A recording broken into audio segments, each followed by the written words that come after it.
Good morning. Just a quick question before we begin. How many people were here at this wonderful conference last year and saw us present? Thank you. Good morning. We are the Disability Justice Collective, a national collective centering the lives and leadership of disabled people of color, trans, queer, poverty class folks, and all of the brilliance from the margins. We intentionally celebrate the magnificence and validity of our imperfect bodies and minds. We are clear that our lived experience, skill sets, and resistance are vital parts of all social justice movements and community. So if you were here last year, I want you to begin to say it with me. Hashtag the DJC. Say it. Hashtag the DJC. Thank you. We hear all this light with humility and pride about the opportunity afforded to us, a collective as, and fierce about the necessity to real be and shed light upon the realities for all of our members who are not here. So many of our numbers, so many disabled and sick bodies and minds live in the shadows and the cracks of all social justice movements, including this one, navigating grinding states of isolation and dismissal of, not separated and not special, but segregated, excluded not only leadership from, but often entirely looked over and overpassed by service excluded from your agendas, banned from your life-saving service provision, the sense of connection, safety, and home. Hashtag the DJC. Oh, hello. We, in this day, are mindful of sovereignty struggles of First Nation people and of this continent. Aware that through the erosion of the Indian Child Welfare Act, the ongoing breaking of treaties, and it's also not lost on us that we are in this athletic industrial complex where the commodification of Native culture is still being used in racist, I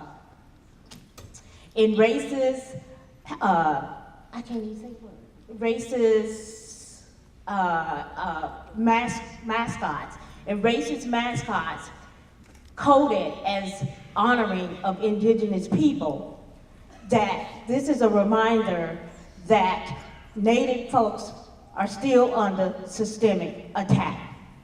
As a collective, we want to uphold and center that this gathering is taking place on stolen indigenous land. We ask permission to gather. We ask ourselves to make this deepened commitment to engage in genuine solidarity with sovereignty struggles, period. Hashtag DJC, the DJC. We are here this light because of the work of disabled ancestors, advocates, and activists who came before us. We uplift their pre-resistance, and re-resistance, both as our legacy and as what our positions here literally possible. Disability justice, hashtag DJC. Disability justice is reproductive justice.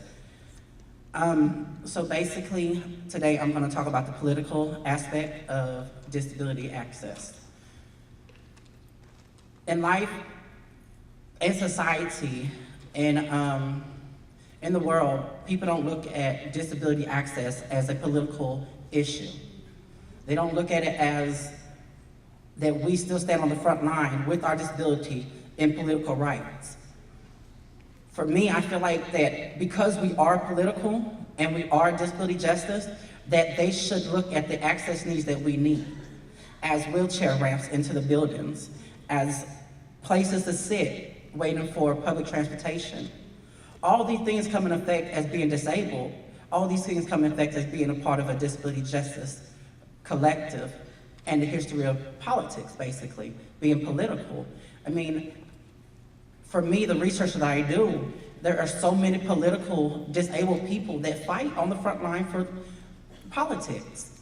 But do they have the right, or do they have the access needs to get into the buildings? Do they have the access needs for transportation? No. As the subway system, a person that's in a chair cannot get onto the subway train because of the gap between the subway and the train. A person can't get on the bus hardly anymore with a chair because they cannot get on the lift. There's no seating. There are so many disability access needs that are needed in the world today as a justice and a collective that nobody looks at that. So, you know, one of the things that I think about is how can I, as a disabled person, correspond with getting people on the same page as looking at it as a political issue. One, I feel like if we stand up and we fight for more disability access needs, not only for political, but also for disabled people that do not have a voice. Disability is not always seen. There are people with disability that, if you look at them, you never know they have a disability. You never know they're disabled. But because we look like we're normal, or what society says is normal, they overlook that we do have disabilities and that we are here. And that's one thing that I am trying to fight for, to let people that know that we are here. We are disabled, and we're here to stay. So, for me, I feel like being a disabled trans woman, don't overlook me and don't think that I'm normal. Realize that I am disabled and I have access needs. If I can fight for you, why can't you fight for me? So, with saying that, I say that reproductive justice needs disability justice. Okay, let's think about sex. Yeah, I figured that'd get your attention. But let's look at it in this way. The triad, the disability sex triad. And what I mean by that is there are 3 angles to this.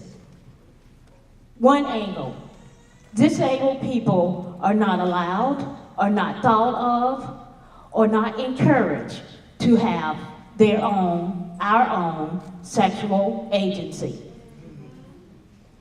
Triangle, angle number 2, or next angle. Disabled people are only thought of as sexual is if they are fulfilling someone else's need or kink.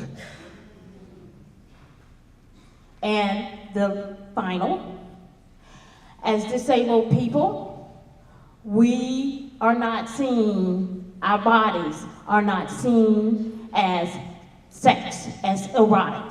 I mean, look at this erotic going up on here on the stage. And for all of you that have clapped, because you see us as erotic, that makes your attraction to us can be viewed as deviant, because it is seen as deviant. How can you find a disabled body, a disabled mind, sexual? That must be some problem with you. So that is the sexual triad. We are not allowed to be seen as our sexual agency. We're looked at as children. We're looked at as having no sex. We're not allowed to our bodies are not seen as sexual. And if we are, it's up for the commodification of someone else. DJC, disability justice, is reproductive justice, is disability justice.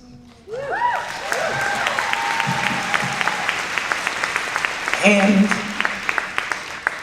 in addition to not having enough access to political spaces, movement spaces, and to our own sexuality, we also are prevented and discouraged, whether said or not said, from being parents and having access to creating families within our own home in dozens of different ways, and as a deliberate and systemic means of population control.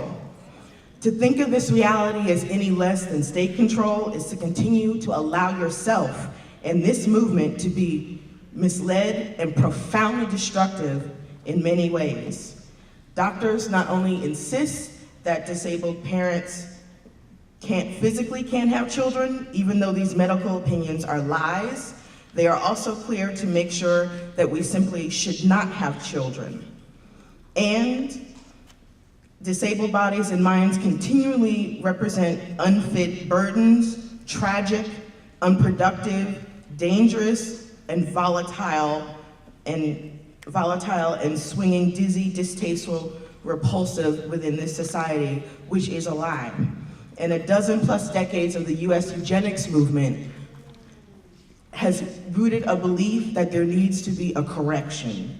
But without disability justice and us feeling at home in our own bodies, particularly the way that disability has historically also been tied to race and class and forced sterilization, we have to understand that without disability justice, there is no reproductive justice.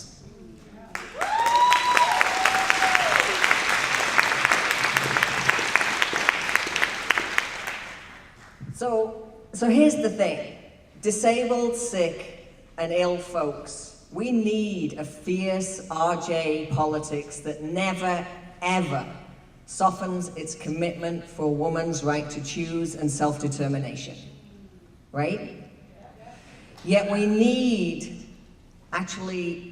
demand that RJ dismantles the ableist messaging it still tolerates.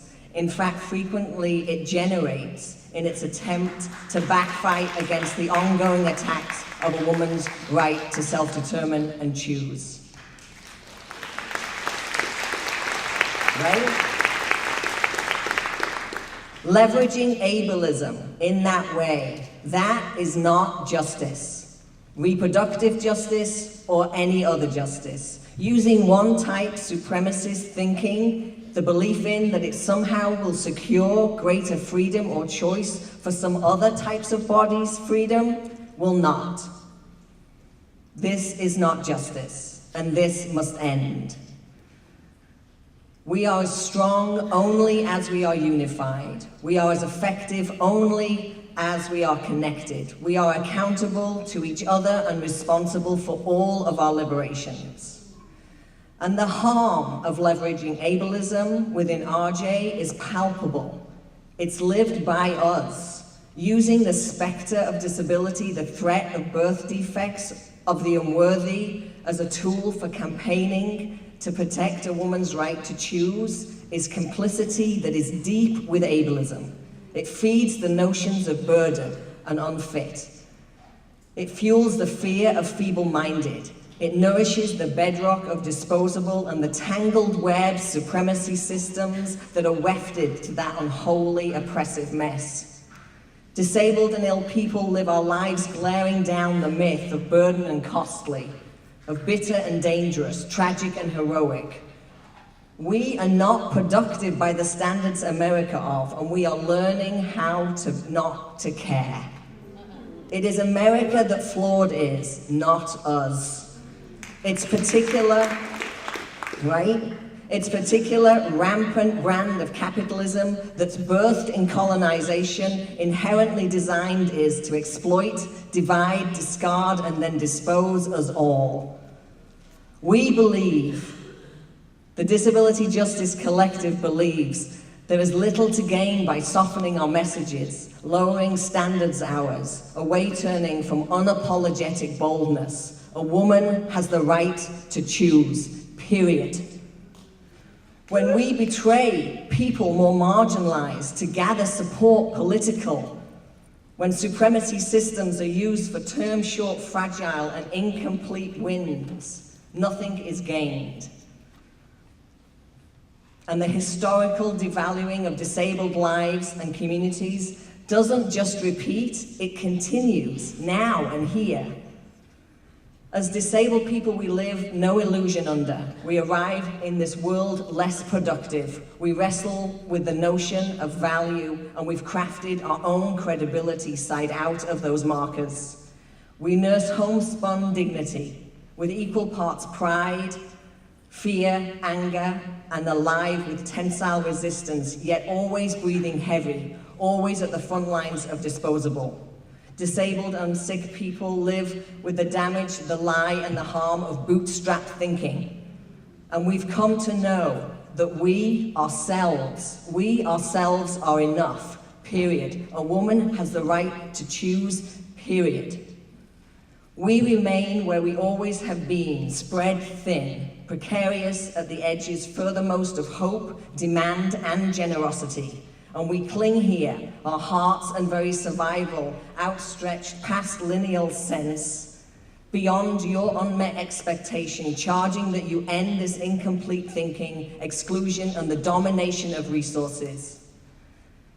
Pivot this way. Shed your fear. Stop your flight. Lean disability and illness towards, turn back towards us, turn back towards yourself, turn back towards your kin. We ourselves are enough. There is no reproductive justice without disability justice. And we are the DJC. Thank you.